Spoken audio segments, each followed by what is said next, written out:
আজকে আমরা কথা বলবো 1971 সালের মহান মুক্তিযুদ্ধের গৌরবময় ইতিহাসের একটা অংশ মুক্তিযুদ্ধের সেক্টর নিয়ে। মুক্তিযুদ্ধের সেক্টর নিয়ে প্রথম কার্যক্রম শুরু হয় মুজিবনগর সরকার গঠনের আগে, অর্থাৎ মুজিবনগর সরকার গঠন হয় 1971 সালের 10 এপ্রিল।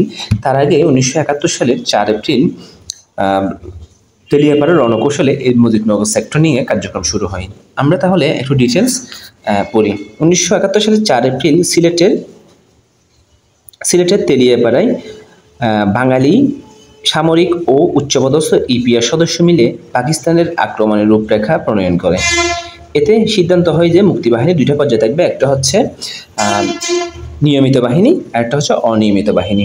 অর্থাৎ এই 1971 সালের 4 এপ্রিল সিলেটের তেলিয়াপাড়ায় বাঙালি সামরিক বাহিনীর উচ্চপদস্থ সদস্যরা মিলে একটা সিদ্ধান্ত নেয় যে মুক্তিবাহিনী দুইটা পর্যায়ে থাকবে, একটা নিয়মিত বাহিনী অর্থাৎ যারা বিভিন্ন পুলিশে, আর্মিতে, নৌবাহিনী, বিমান বাহিনীতে অলরেডি পাকিস্তানে ট্রেনিংরত এবং চাকরিরত আছেন তারা, কিংবা অবসরপ্রাপ্ত, তাদেরকে নিয়ে নিয়মিত বাহিনী গঠন করা হয়। এখানে এই নিয়মিত বাহিনী গঠন করা হয় মূলত 11টি সেক্টর নিয়ে। অর্থাৎ আমাদের বর্তমানে 8টি বিভাগ না, বাংলাদেশে হচ্ছে 8টি বিভাগ। এই 8টি বিভাগ কিন্তু পুরো দেশটাকে কেন্দ্র করে, ঠিক তেমনি তখন 11টি বিভাগ বানানো হয়েছিল, অর্থাৎ 11টি সেক্টর বানানো হয়েছিল যুদ্ধ করার সহজবোধ্যতার জন্য।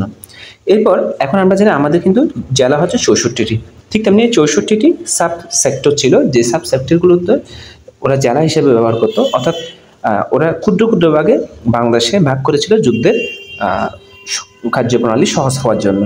এরপর 3টে ফোর্স ছিল, অর্থাৎ 3টে ফোর্সের মাধ্যমে কিন্তু যুদ্ধ কার্যক্রম পুরোটা সেক্টরগুলো, এই 11টি সেক্টর কিন্তু পরিচালনা করা হতো 3টে ফোর্স, মূল ফোর্সের মাধ্যমে। এগুলো হচ্ছে নিয়মিত বাহিনী। অর্থাৎ নিয়মিত বাহিনী আমি একটু আগে বললাম, নিয়মিত বাহিনী হচ্ছে যারা ইতিমধ্যে পুলিশে, আর্মি কিংবা সেনাবাহিনী কিংবা বর্ডার গার্ড কিংবা নৌবাহিনী, বিমান বাহিনীতে কর্মরত আছেন কিংবা অবসরপ্রাপ্ত, এদেরকে নিয়ে হচ্ছে নিয়মিত বাহিনী। আর অনিয়মিত বাহিনী মূলত ছাত্র, যুবক, জনগণ, শিক্ষক, বিভিন্ন পেশা শ্রমজীবীর মানুষরা এখানে অন্তর্ভুক্ত হয়েছিল, যাদের পরে প্রশিক্ষণের মাধ্যমে ভারতে তাদেরকে প্রশিক্ষণ প্রদানের মধ্য দিয়ে কিন্তু মুক্তিযুদ্ধে তাদেরকে নিয়োজিত করা হয়েছিল।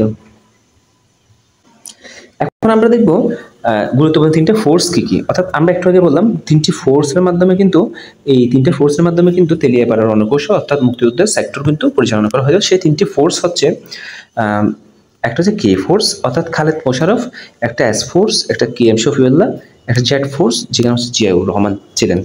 অর্থাৎ এই 3টা ফোর্স কিন্তু পুরো এই 11টা সাব সেক্টরকে পরিচালনা করত।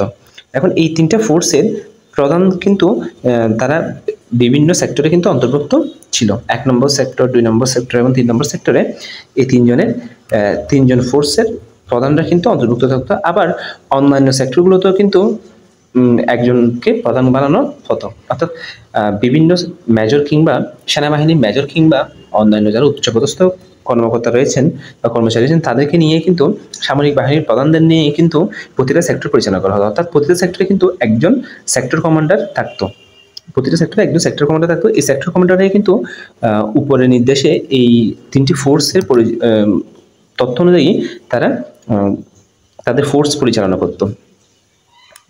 এরপরে আমরা একটু দেখব আসলে সেক্টরগুলো কোনটা কোন জায়গায়। যদি এখানে ম্যাপের মধ্যে ইতিমধ্যে দেখা যাচ্ছে, ম্যাপের মধ্যে কিন্তু দেখানো হয়েছে যে 11টি সেক্টর কোনটা কোন জায়গায়। তবে আমরা বিশেষ করে যেগুলো পরীক্ষার গুরুত্বপূর্ণ, আমাদের জন্য গুরুত্বপূর্ণ, সেগুলো হচ্ছে একটা হচ্ছে চট্টগ্রাম। 1 নম্বর সেক্টরে কিন্তু চট্টগ্রাম ছিল। ঢাকা হচ্ছে 2 নম্বর সেক্টরে। 8 নম্বর সেক্টরে মুজিবনগর। এখন এই 8 নম্বরে কিন্তু আমি এখানে লেখা হয়েছে কিন্তু মেহেরপুর লেখা হয়েছে। মেহেরপুর অবশ্যই মুজিবনগরের, মেহেরপুর হচ্ছে একটা জেলা, মুজিবনগর হচ্ছে একটা স্থান। তাহলে এই যে মুজিবনগর, এই মুজিবনগর 8 নং সেক্টর, এটা খুবই গুরুত্বপূর্ণ। এবং সবচেয়ে ব্যতিক্রমী সেক্টর হচ্ছে 10 নম্বর সেক্টর, যেখানে হচ্ছে নৌ সমুদ্র বন্দর নিয়ে, অর্থাৎ এখানে কোনো সেক্টর কমান্ডার ছিলেন না। অন্যান্য 10টা সেক্টরে কিন্তু সেক্টর কমান্ডার ছিলেন, অর্থাৎ যে 11টি সেক্টরের মধ্যে 10টি সেক্টরে কিন্তু সেক্টর কমান্ডার ছিলেন, কিন্তু 10 নম্বর সেক্টরে কোনো সেক্টর কমান্ডার ছিলেন না। তবে এই সেক্টরটা পরিচালনা হয়তো মূলত নৌ এবং সমুদ্র উপকূল হিসেবে নৌবাহিনীদের দ্বারা। এবং আমাদের আরেকটা গুরুত্বপূর্ণ, এই 4টি সেক্টরটা আমরা বললাম। 11 নং সেক্টরে কিন্তু তারামন বিবি আমাদের মুক্তিযোদ্ধা তারামন বিবি মুক্তি বেটি নামে পরিচিত। তিনি হচ্ছে 11 নং সেক্টরে যুদ্ধ করেছিল এবং সেতারা বেগম হচ্ছে যুদ্ধ করেছিল হচ্ছে 2 নং সেক্টরে। এবং তাহলে আমরা তারামন বিবি 11 নং সেক্টরে এবং সেতারা বেগম হচ্ছে 2 নং সেক্টরে যুদ্ধ করেছিলেন এবং মুক্তি বেটি বলা হয় কাকন বিবিকে, অর্থাৎ কাকন বিবিকে কিন্তু মুক্তি বেটি বলা হয়। এই যে গুরুত্বপূর্ণ তথ্য আমরা সেক্টর কমান্ডার নিয়ে গুরুত্বপূর্ণ তথ্যগুলো পড়ে নিলাম।